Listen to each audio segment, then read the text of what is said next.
statistics. We are going to talk about the mean, the mode, the median, and range of a given data set. Begin today's lesson by solving this question. Find the mean, the mode, the median, and range of this data set. Now, before we solve this question, let's rearrange these values in the ascending order. So 1 comes first, followed by 2, we have 3, and then 4 appears twice. We have 7, and then 9. Now let's move on to find the mean for this data set. The mean is represented by x bar and is equal to the sum of all the values in the data set divided by the number of values in the data set. So basically, we are going to add all these values and divide by the number of values in the data set.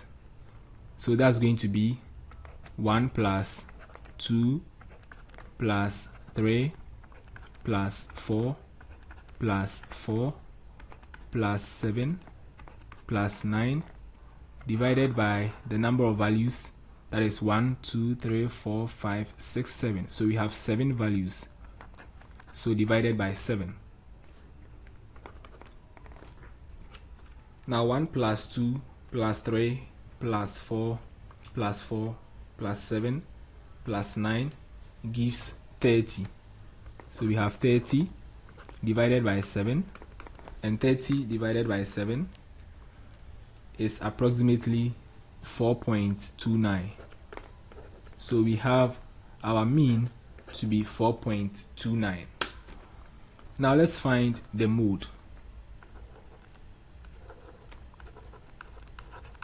So the mode is basically the number that occurs most frequently.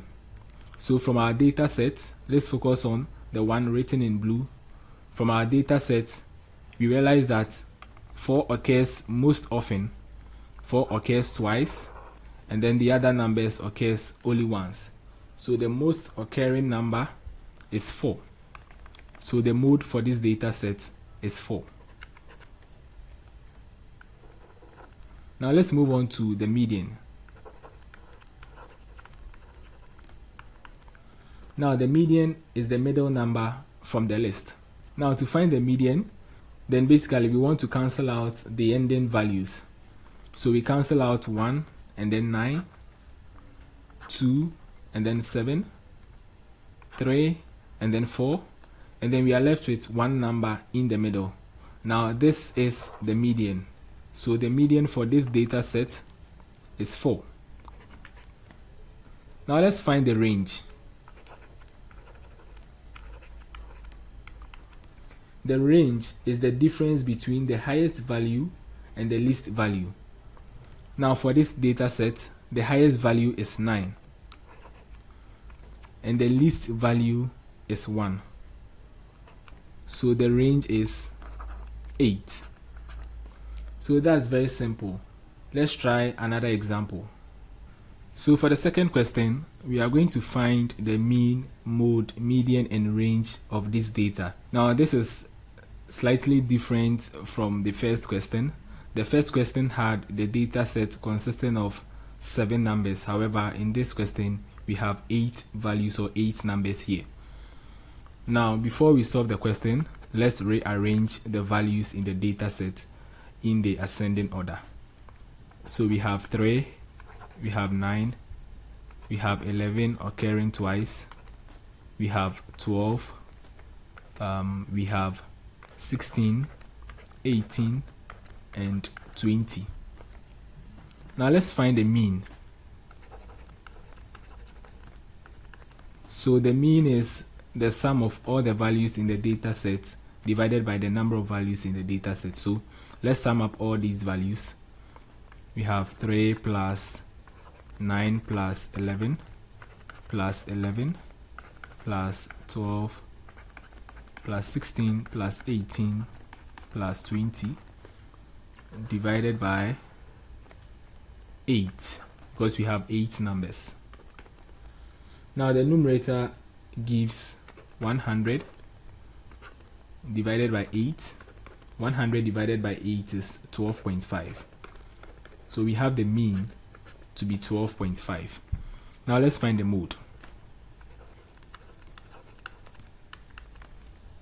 So the most occurring value, or the most occurring number, happens to be 11. 11 appears twice. So the mode is 11.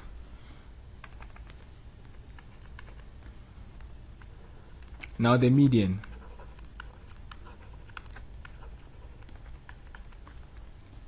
So the median is the middle number from the list. So let's cancel out the middle values.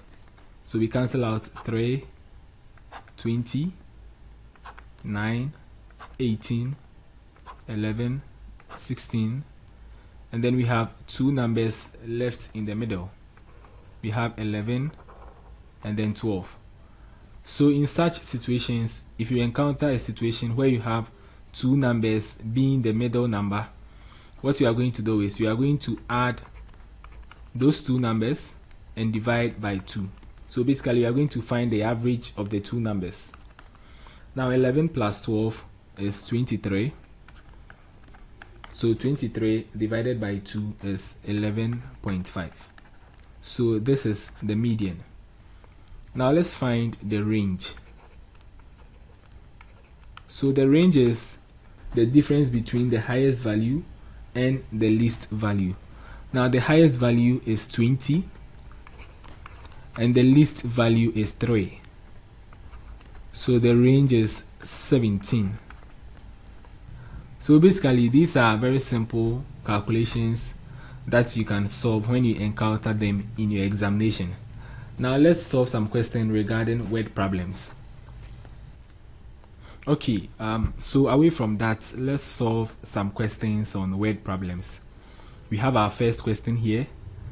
It reads that the average of 5 numbers 4, x, 24, 11 and 16 is 13. Now we are asked to find the value of x. So the average of 5 numbers is 13, and then we have to find the value of x. Now when we hear of average, it basically means that we are talking about the mean value. Okay, so the average is the same as the mean. Now the mean is represented by x bar. Okay, so we say that x bar is equal to 13. Now 13 is equal to the sum of all these 5 values divided by 5. So that is 4 plus x plus 24 plus 11 plus 16 divided by 5, because we have 5 values in this data set. Now let's simplify. So that's going to be 13 equals, now 4 plus 24 is 28, 28 plus 11 is 39, and 39 plus 16 is 55.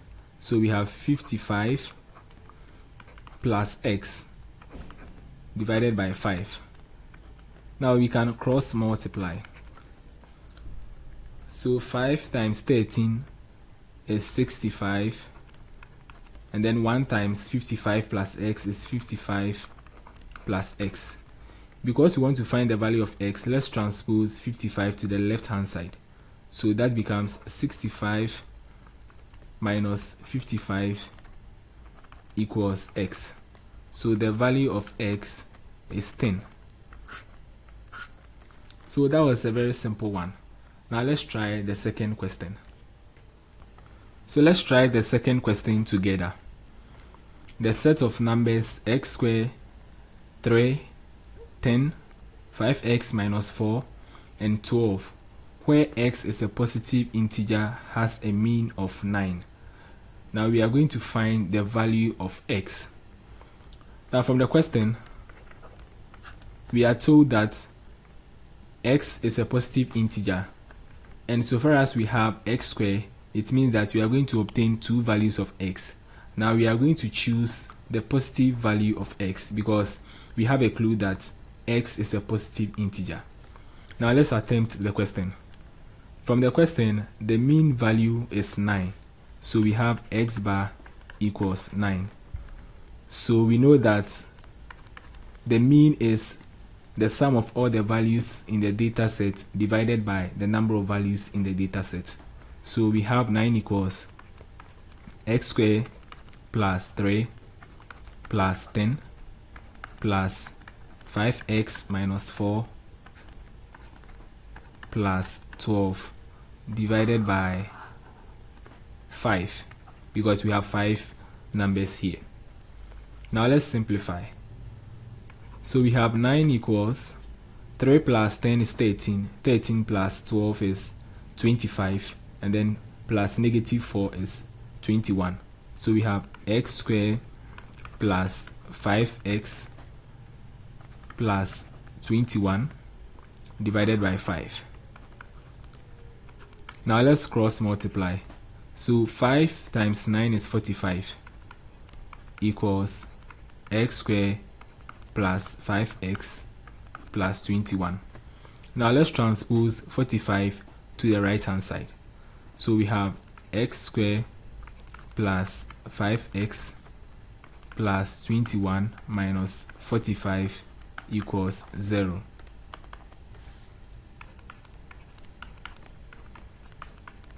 Now 21 minus 45 is negative 24. Now since we have a quadratic equation, we need to expand this equation. Now the coefficient of the x squared term is 1 and the coefficient of the constant term is negative 24. So we need to find the factors of negative 24. That adds up to 5 and then multiplies to give us negative 24. So we have negative 1 times 24, negative 2 times 12, negative 3 times 8, negative 4 times 6. Now we are going to choose this set because negative 3 times 8 is 24 and then negative 3 plus 8 is 5. So we have x squared plus 8x minus 3x minus 24 equals 0.